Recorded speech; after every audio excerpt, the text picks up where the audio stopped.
North America joining in live with us today.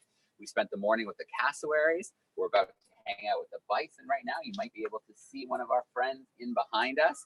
And then we have a whole fun slate for the afternoon. So right now we've got Tara hanging out with us, and Tara gets to work with our bison back here. So Tara, I'm gonna let you take over for a little bit. We're gonna ask a few questions and let the classrooms take over for a bit. Sounds good. So I'm Tara. I'm a keeper here at the Virginia Zoo, and I'm going to tell you a little bit about bison today, and then tell you a little bit about the bison that we have here at the zoo. So some of the cool things about bison are the national mammal of the United States. They're also the largest mammal in North America. So the males are normally larger than the females, and bison stand about 5 to 6 feet tall. They're about 1,000 to 2,000 pounds. So they're about the size of a small car, a little less than that. So they're very big. Being that big, you wouldn't expect them to be very agile or move very quickly, but bison can actually run 30 to 35 miles per hour, which is about the same speed as a horse. So that's crazy. They can also jump 6 feet high. And then they're really good swimmers. So bison live about 10 to 20 years and then can sometimes live a little past that in captivity. Bison used to be found all across North America. There were once about 30 million of them all across the North America. And then by the late 1800s, their population dropped to less than 1,000. And that was because of hunting and habitat loss and then diseases brought in by cattle. So conservation efforts were put in place. There were breeding and reintroduction programs, and then hunting regulations to control the amount of bison that were hunted, and then also habitat protection. So creating national parks and reservations, safe places for bison and other animals to live, to preserve those habitats. So that has brought the bison population back up to about 20,000 right now, and it's still continuing to grow. So those conservation efforts are working, which is really good. So another thing that a lot of people aren't familiar with is that bison and buffalo are actually different animals. A lot of people use those words interchangeably, and they're actually not. So bison and buffalo, some of the differences are the location where they live. So there are American and European bison, and then there's types of African and Asian buffalo. So the bison, I don't know how well you can see Oakley back here. She's nice and close, which might make it a little difficult, but they have this large hump on their backs, right above their shoulders. They also have beards. If she turns around, you'll be able to see hers on her face. Both bison and buffalo have horns, but buffalo have larger horns that have arcs. So those are some of the main differences in bison and buffalo. One of the things, so they're humps. Bison have those humps, which actually has a function. So it's very useful for the bison. The vertebrae can extend up into that hump, which kind of makes that arch, and then lots of muscle is in that hump. So not only does that help them defend themselves and protect themselves, but it helps. They now live in lots of area with snow. So that snow can get pretty deep, and these guys are herbivores. So they eat lots of plants and fruits and vegetables, things that can be pretty difficult to find in the snow sometimes. So those humps basically turn them into a giant snowplow on the prairie. So they can plow away the snow to clear vegetation, not only for them to eat, but it also helps other animals in their habitats be able to access that vegetation. So they're very, very useful. They have lots of fur.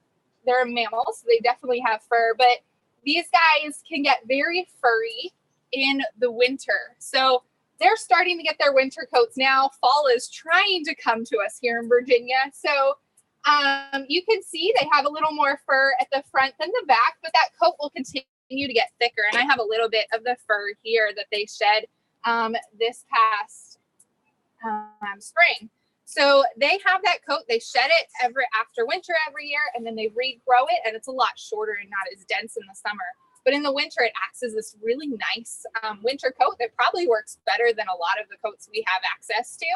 And we have, but basically it insulates them perfectly. So it holds all of that body heat in, and it does it so well that it can snow, and there can be snow sitting on top of the bison, and that snow doesn't melt. So it doesn't melt and get them wet and cold. It stays up there because the heat stays inside their body. So it stays there until they shake it off or rub it off on something.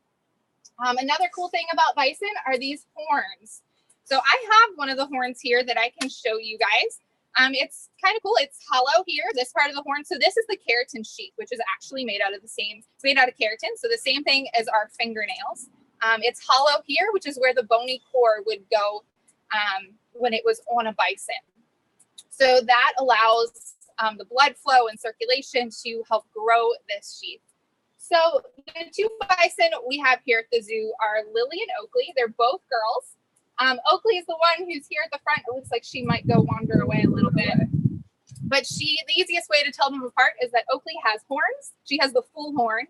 And Lily just has those bony cores. So this is actually one of Lily's horns.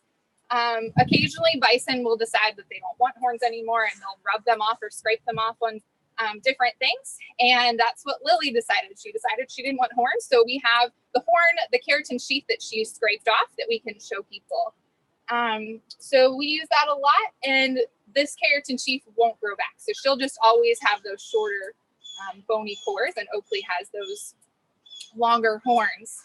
These girls are 21 years old, so they're pretty old for bison, and they've been at the zoo for 19 years. Here at the zoo, we feed them grain, hay, browse, which is tree branches or cuttings from plants that our horticulture department grows all over the zoo grounds. And then they also get some produce, so some fruits and veggies. Right, very cool. So I'm wondering, obviously they're very big animals. They are. When you want to do a checkup on them, when the vet comes in, what does that look like? So we have to be very careful since they're so big and they're very powerful.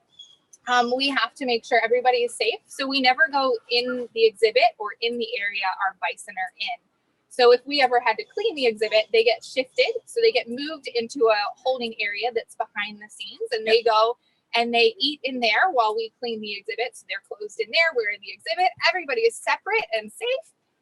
And then once we're done, they go back out on the exhibit. If we have to do a vet check, these guys are trained to come up to the fence to let us look at them. They're target trained, so we can move them around so you can see different parts of their bodies.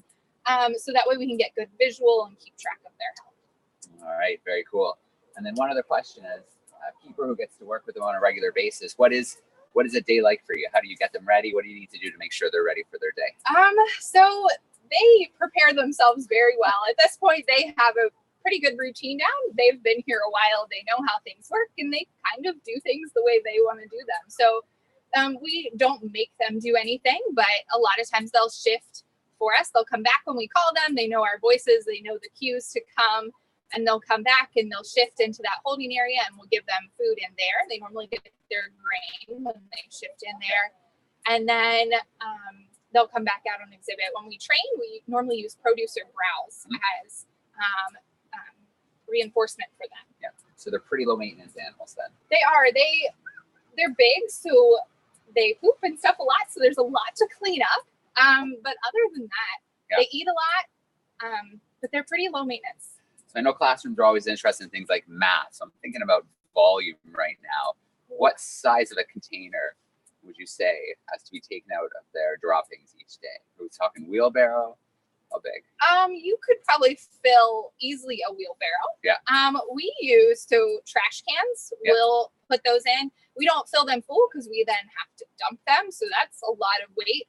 But we probably clear out about one trash can full every day. So that's just one day's worth is easily probably a trash can with leftover hay that they don't eat, and then with the poop as well. All right. Well, I think it's about time we start meeting some of our classrooms. So I want to give a quick shout out to some of our live YouTube classes. Don't forget, you can get in on the action. Let us know where you're watching from. Send us in a message. We'll make sure we work some of those questions in.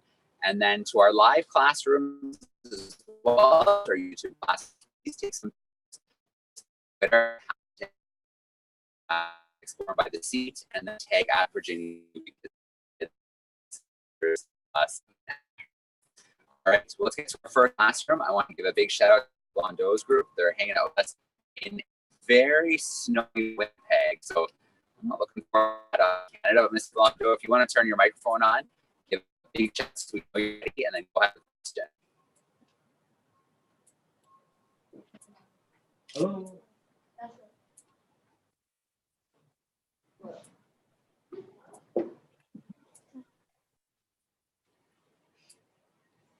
We don't hear you yet, so I might want to try again with the microphone. Oh, that's better. Hey, boys and girls, how are you? All right, got a question for us.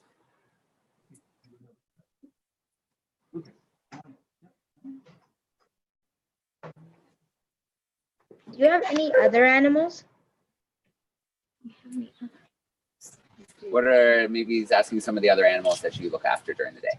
Okay, so I'm in the North America section and the farm section. So bison, prairie dogs. We also have porcupines over here, and then we have lots of farm animals. So we have cows and sheep and pigs, alpacas, things like that. So lots of different animals.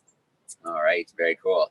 So Ms. Bellandro, if you want to mute that microphone for us, I'm going to give a quick shout out to Mrs. Gary's class. We've got some second graders hanging out with us in Woodbury. I believe that's Connecticut, but Mrs. Gary, you can correct me if I'm wrong. If you want to turn your mic on, give us a shout out so we know you're there, and then go ahead with the question. Okay, we are actually in Minnesota. Woodbury, Minnesota. All right. Minnesota. All right. Hey guys, say hi. Hi. All right. Our question is from McQuan. Just speak loudly. Do bison have more than one stomach? Do bison have more than one stomach? So that's a very good question. Bison are ruminants, which a lot of people say means they have 4 stomachs, but they actually have 1 stomach with 4 chambers to help process that food. So a ruminant is a type of herbivore, and that is how they break down their food. So it's a 4-chambered stomach. Very good question. All right, awesome question. Mrs. Gary, if you don't mind muting the mic, we'll come visit you in a minute, but we're going to jump now. We're going to go to Canada. We're going to go to Burlington, Ontario. Mr. Elson's class is joining us. Looks like some grade 4s hanging out. If you want to turn that mic on, give us a big shout out, and we're ready. Awesome. Nice and loud, Cam. Hey, Burlington. Where can you Wave, guys. Okay, what's your question, bud? Where can you find bison? So where can you find bison? We, at this point, you can find them in the plains, and a lot of that is Northwest United States and up into Canada. So that's where you can find them currently. You used to be able to find them all across North America at one point, just avoiding coastal areas and the desert parts. All right, so I just talked off camera for a minute. I wanted to check our YouTube live audience. We've got a great group of live classrooms joining us in on YouTube. So I'm going to give a quick shout out to a few of them. We've got grade 6s in St. Thomas, Ontario. Welcome, grade 6s. Virginia Beach, so not too far from us. Glenwood Elementary, thanks for joining us. Let's see, Mrs. Fargo's class is joining us. Another group rocking us from Virginia. So we got some good Virginia action here today. Mrs. Ennis's class. Oh yeah, lots of Virginia action. St. Charles, Mrs. Powers' class. All right, awesome. So listen, make sure you keep those questions coming in. I'm going to keep an eye out for them. But Mrs. Smith's class looks like they have a question for you already, Tara. Oh, I like this one. What role do the bison play in biodiversity?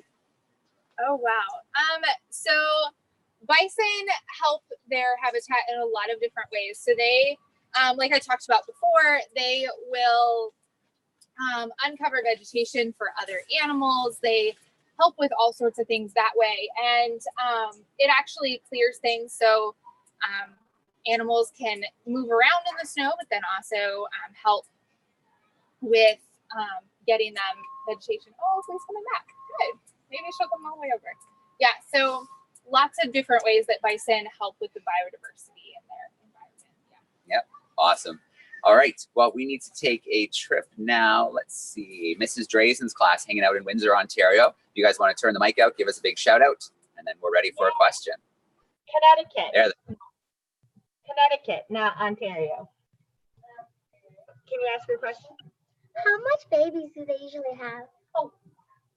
How many babies do they usually have? How many babies? Okay, so they normally have 1 calf at a time, which is bison. Sometimes you'll find 2 calves, but 1 is the most common. And those calves normally weigh 30 to 70 pounds when they're, and that pregnancy lasts about 9 months. All right, great question.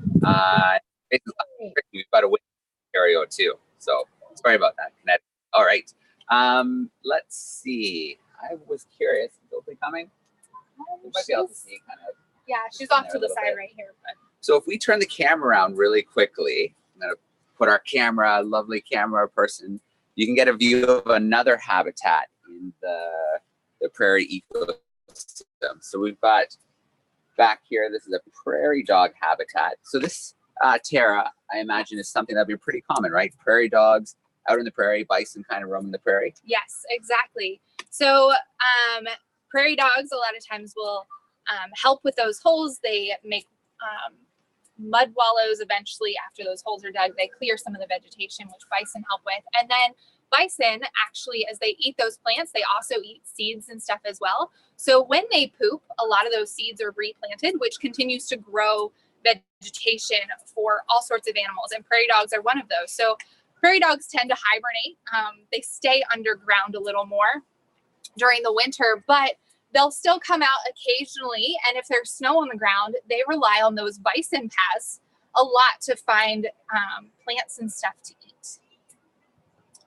All right, so stealing another question from YouTube, from Mrs. Dyke's group, they're wondering why bison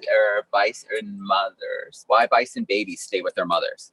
Okay, so bison calves stay with their moms, one, for protection. They're pretty small. There's a lot of predators out there for them when they're small, but they're mammals, so they rely on their moms to take care of them, to give them milk, to help them grow. And then they have to learn from their moms and the herds on how to go places, what to do, how to survive. So they're pretty reliant on their moms for a little while. All right, perfect. Let's go back to Manitoba. If you guys, Mr. Blondeau's class, if you want to turn your microphone on again, we're ready for a follow-up if you have one.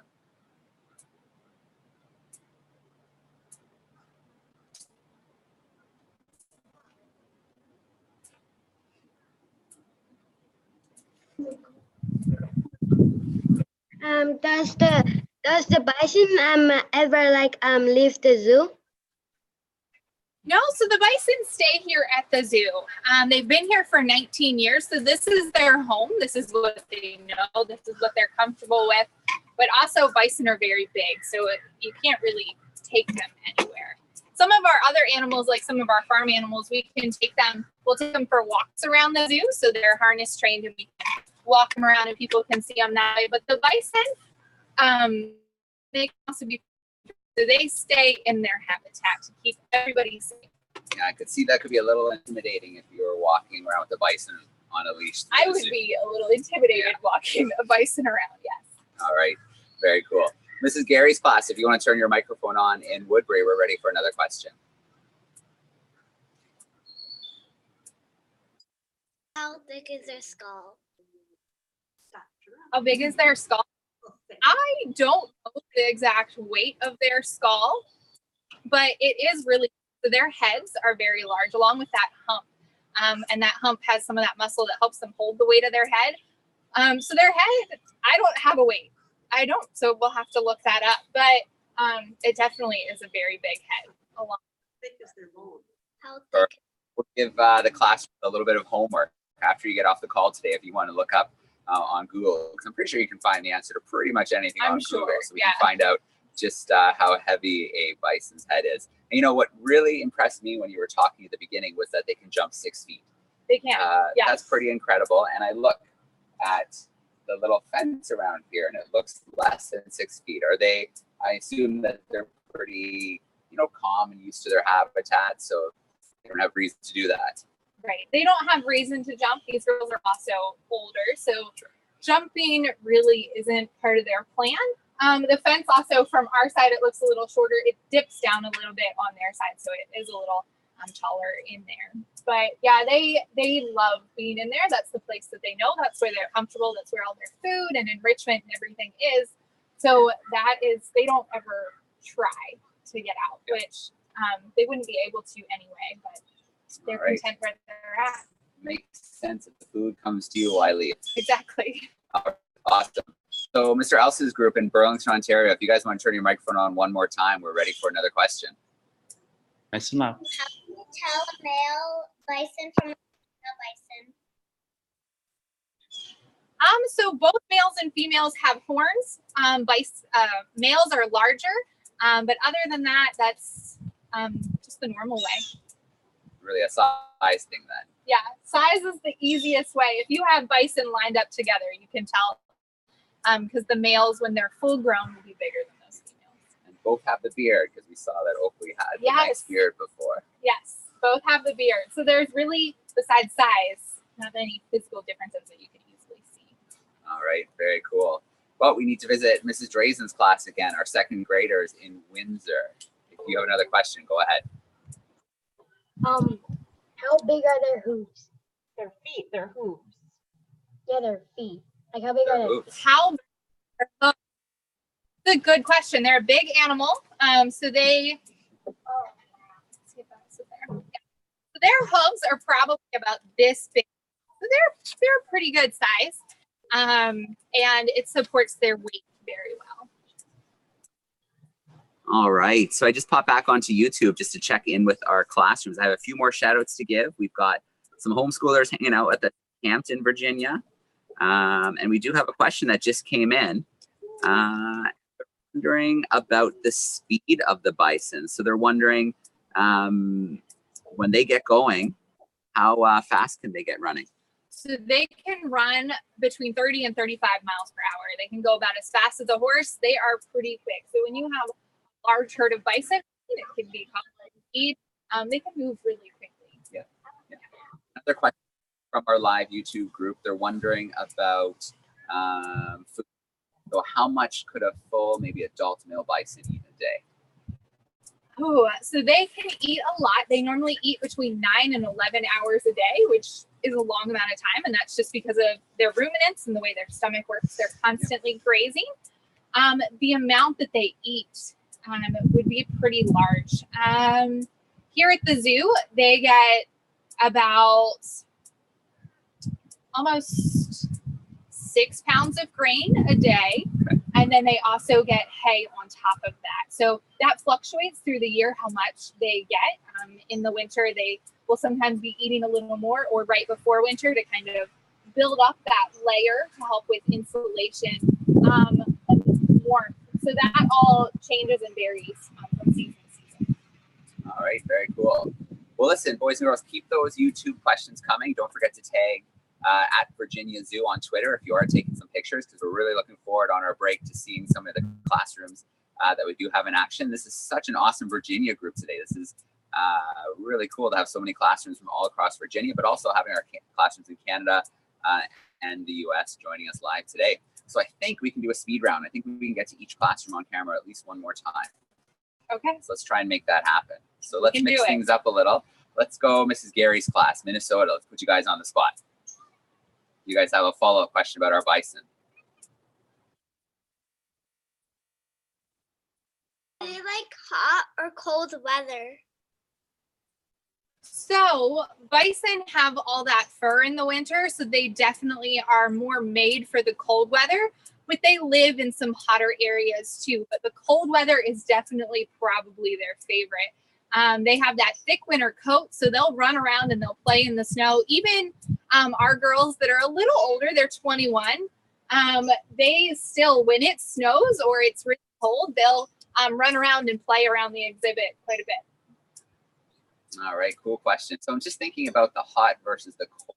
And I'm wondering, the winter, obviously things get pretty cold. Do bison sleep standing up, or do they make a little maybe indent in the snow? Yeah, they mostly lay down. So when we first came over this morning, they were both curled up here, just relaxing, and they had just woken up for the morning probably.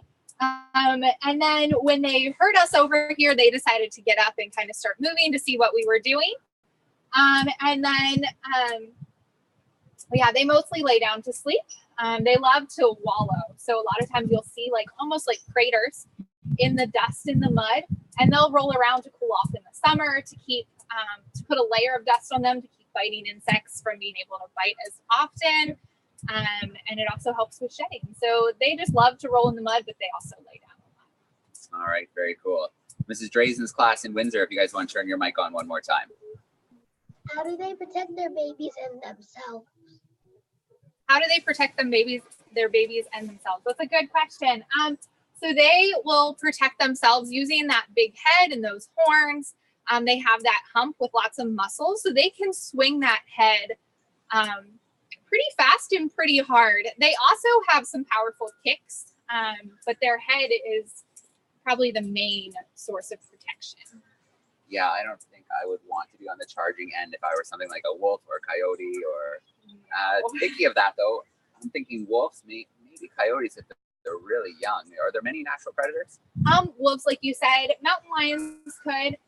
Really, the calves are the most susceptible to predation. So, but you can also have like wolves that would team up, or bison that were slower or sick or something might be more prone to that. Okay, very cool. Mr. Elsa's class in Burlington, if you guys want to turn your mic on one more time. Ever fight? Nice and loud. Do bison ever fight? Question was, Do they bison- fight? Do they do they fight? fight? Do they ever fight? So in the wild, you would probably see more of it. Some of the males might have some disagreements, but our girls, Oakley is the boss, and that has been established for a long, long time, since they were young. And so they know that. Every once in a while, you'll see like some playing, but it's not ever really fighting. These girls, they belong in a herd, so a lot of times that herd has the order of who's in charge, and everything flows really well from that. Very cool. Definitely playing camera shy with us today. They are, unfortunately. That's okay. Let's see. One more class to visit, Mr. Blondeau's class in Manitoba. Having their snowy, snowy day.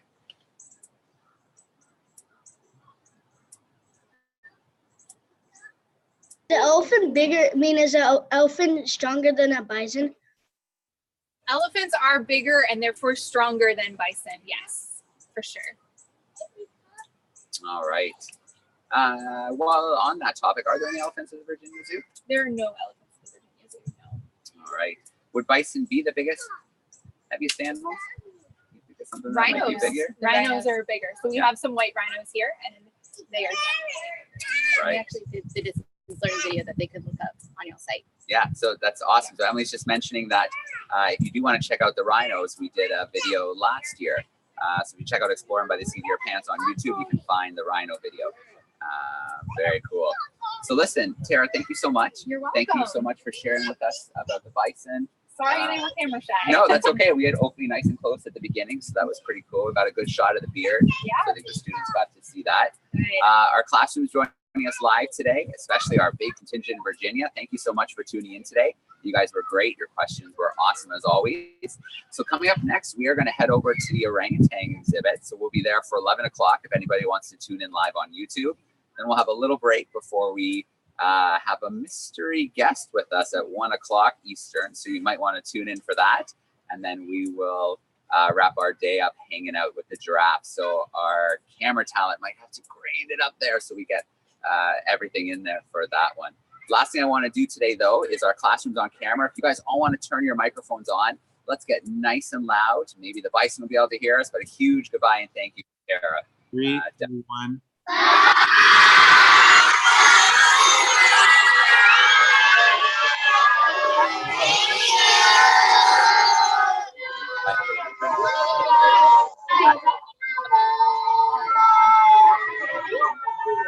Do it again. Do it again.